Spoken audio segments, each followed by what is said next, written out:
La stratégie, c'est la mise en œuvre d'actions coordonnées dans un but défini. Chez tous les animaux, l'objectif est essentiellement de deux natures. Assurer sa vie au quotidien, assurer la pérennité de l'espèce. Et là, tout change, selon qu'on est mammifère ou reptile, herbivore ou prédateur.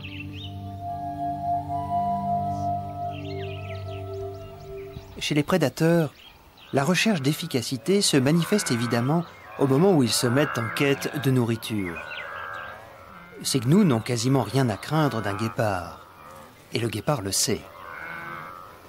Mais s'il les regarde ainsi, c'est qu'il a sa chance. S'il a sa chance, c'est qu'il n'est pas seul, qu'il s'est associé avec son frère.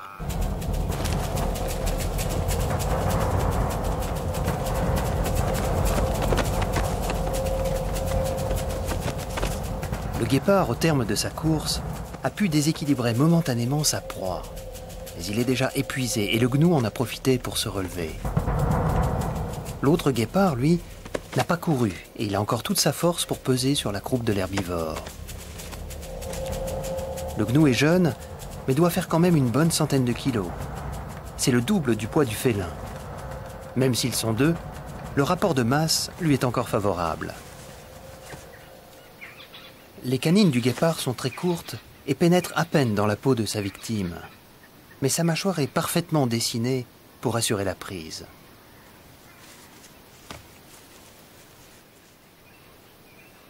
Bien qu'il ait la résistance d'un coureur de fond, le gnou ne se tirera pas de cette situation. Mais on aura compris par ses ruades qu'un guépard seul aurait perdu la partie. Le fait de chasser à deux leur offre un luxe qu'ils connaissent rarement. L'un peut manger tranquillement, tandis que l'autre monte la garde. Le danger peut venir de partout, principalement des hyènes et des lions auxquels ils ne résistent pas. Ils savent que s'ils approchent, ils devront leur abandonner la proie. La savane est pleine de voleurs, disons plutôt d'opportunistes, d'animaux qui, pour une raison ou une autre, ne chassent pas ou qui attendent que d'autres le fassent pour eux. Les vautours partagent cette spécialité avec les hyènes. Habituellement, on les retrouve en concurrence sur les mêmes carcasses.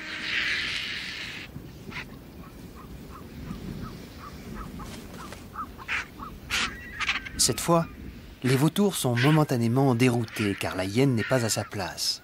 C'est elle qui fait office de victime. Une lionne l'a tuée pendant la nuit.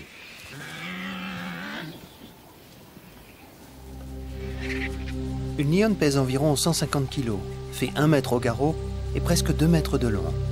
Elle est toute en muscles. On pourrait imaginer qu'une lionne en bonne santé se montrera sélective et développera une stratégie de prédation pour choisir ses victimes en fonction de ses préférences. La vérité est tout autre. Elle choisit la facilité.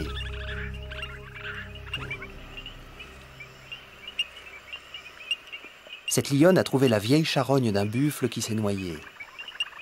Elle n'est pas difficile et s'accommode très bien de cette viande pourrie qui lui a évité le moindre effort. Le repas sera finalement quand même un peu gâché par l'arrivée d'une autre lionne sur le site.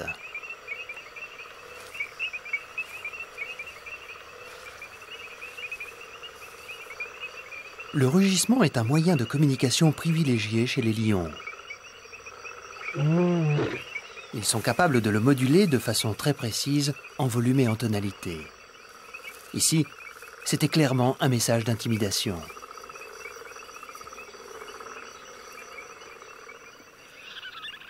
En matière alimentaire, la stratégie d'un lion en pleine santé est largement influencée par la disponibilité des espèces.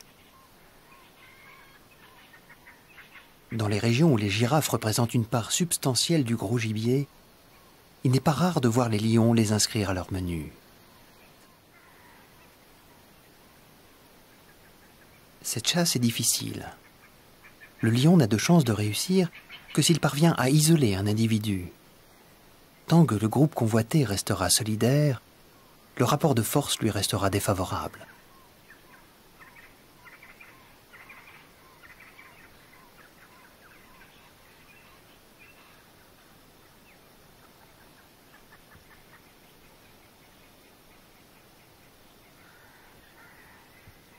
Si les girafes font preuve de cohérence, et si, comme on le voit ici, un grand mâle couvre la retraite de ses congénères, le lion n'insiste pas, il préfère se rabattre sur un gibier plus facile.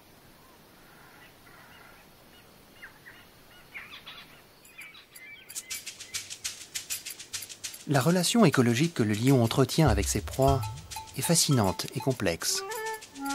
L'un et l'autre ont évolué ensemble pendant des millions d'années sans qu'aucun des deux ne prenne jamais le dessus. Les proies ont développé des stratégies de défense ou d'esquive au fur et à mesure que les prédateurs amélioraient leur stratégie d'attaque. Ces gazelles de Thomson ont peu à peu affiné leur connaissance du danger et défini les distances en deçà desquelles elles ne s'inquiètent pas de la présence d'un prédateur. Une mesure précise et subtile qui prend en compte aussi bien l'heure du jour que l'état du terrain et bien sûr l'espèce du prédateur détecté. Le guépard choisit presque toujours comme terrain de chasse ce genre de plaine dégagée. C'est dans ces paysages qu'il a la meilleure occasion de faire valoir sa vitesse. À la différence des autres prédateurs, il cherche souvent sa nourriture en plein jour. Une stratégie à contre-courant, semble-t-il délibérée, pour éviter de se trouver face aux lions et aux hyènes en phase d'activité. Pour trouver ses proies, le guépard parcourt lentement son territoire. Il compte sur son odorat et surtout sur sa vue exceptionnelle. Il doit détecter son gibier de loin pour s'en approcher ensuite discrètement jusqu'à une distance de moins de 100 mètres, avant d'engager la chasse proprement dite. Pour un guépard qui chasse seul, un troupeau où se mêlent des zèbres et des gnous n'est pas un objectif raisonnable.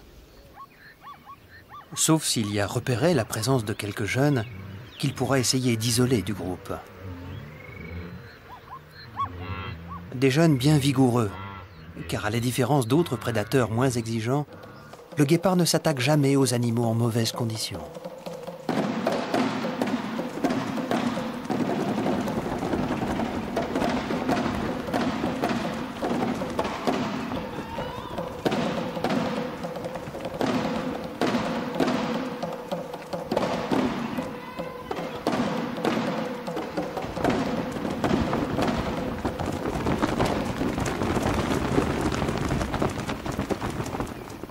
Le guépard a échoué, comme il lui arrive souvent. L'extrémité de ses pattes est brûlante, chauffée à blanc par le contact avec le sol pendant sa course. La stratégie du guépard en chasse est conditionnée par sa morphologie. Ses longues pattes, son corps fuselé, lui permettent de courir vite, mais sur une courte distance, moins de 300 mètres. Au-delà, il doit s'arrêter, le cœur en chamade et complètement essoufflé. Il n'a pas vraiment d'alternative. Il doit approcher sa proie au plus près pour lancer l'attaque. À ce moment, la température du guépard a considérablement monté et les proies potentielles sont tranquilles pendant une demi-heure au moins. Le félin doit retrouver un rythme biologique normal avant de reprendre la chasse et mettre à profit ses deux plus sérieux arguments. Des griffes non rétractiles qu'il accroche littéralement au sol et des membres longs et musclés qui lui permettent d'atteindre plus de 110 km/h. Nouvelle tentative. Une fois encore, le guépard soigne son approche. Quand il s'élance, il a un objectif très particulier, un jeune zèbre, seul avec sa mère. Sa technique consiste à faire partir les deux animaux dans des directions opposées. Mais la stratégie défensive de la mère est au point, et sa course en zigzag coupe la trajectoire du fauve et sauve son petit. À leur naissance, toute la stratégie de survie des gnous est basée sur leur rapidité à passer d'un état à l'autre, du ventre de leur mère à la dure réalité de la savane. Il leur faut 6 minutes, parfois à peine 3 pour se dresser, se tenir sur leurs pattes et commencer à téter.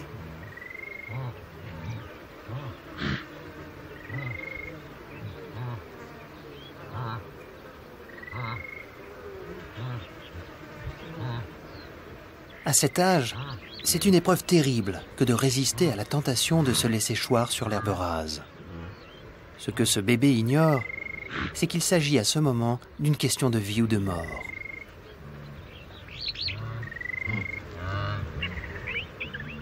Les parents qui savent que les prédateurs sont là ne veulent pas s'éterniser. Il faut faire mouvement pour limiter les risques d'attaque. Ils emmènent avec eux leur progéniture capable de suivre. Le petit groupe s'éloigne. Les jeunes sont soigneusement encadrés. C'est une sorte de bluff, car aucun ne pourrait faire face à l'attaque d'un prédateur. Mais cela marche. En tout cas, suffisamment pour assurer la pérennité de l'espèce, même si c'est au prix de lourdes pertes.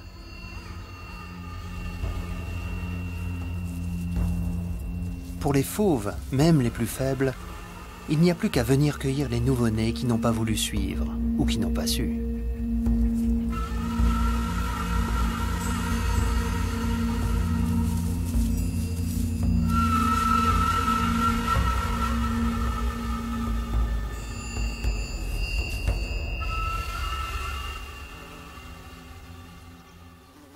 Pendant que les lions dorment, les herbivores en profitent. C'est l'occasion pour eux de passer impunément à proximité des fauves et surtout de pouvoir se consacrer entièrement à leurs problèmes de nourriture. Ils sont quasiment délivrés pour la plupart du risque d'une attaque immédiate.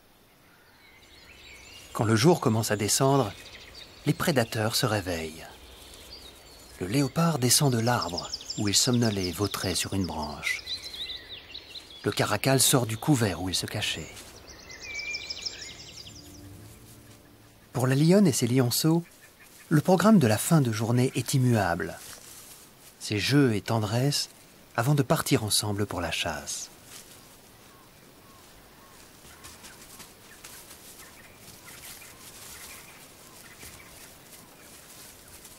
Le caracal a réussi à capturer une belle outarde.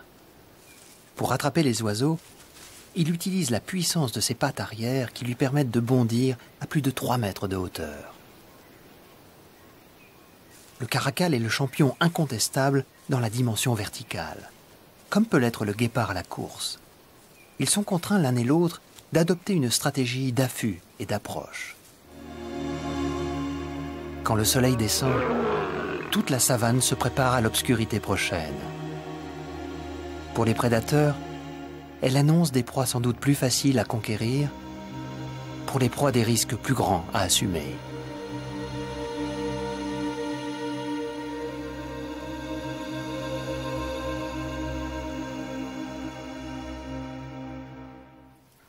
Au lever du jour, une hyène a tué un jeune gnou, et 2 chacals à chabrac tournent autour, dans le but de lui voler un morceau de sa proie.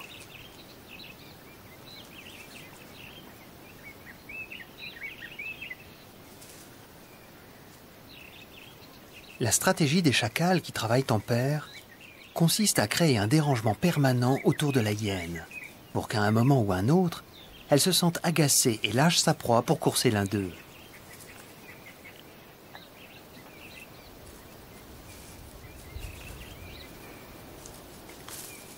La hyène est très patiente et aussi très habituée au manège.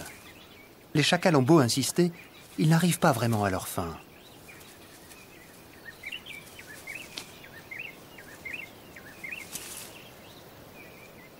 C'est une véritable guerre d'usure, où les chacals sont prêts à prendre de plus en plus de risques.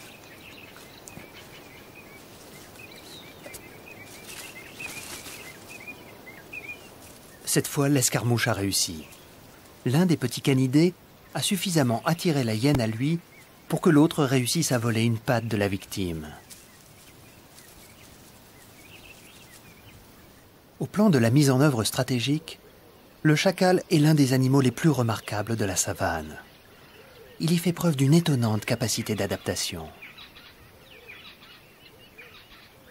Il vit le plus souvent en couple sur un territoire qu'il marque régulièrement. C'est l'un des rares mammifères qui reste fidèle à sa compagne.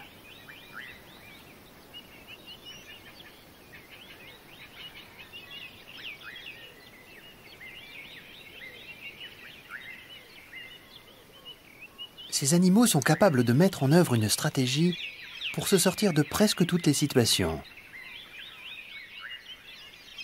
La solution est toujours trouvée dans la complémentarité et le travail en équipe.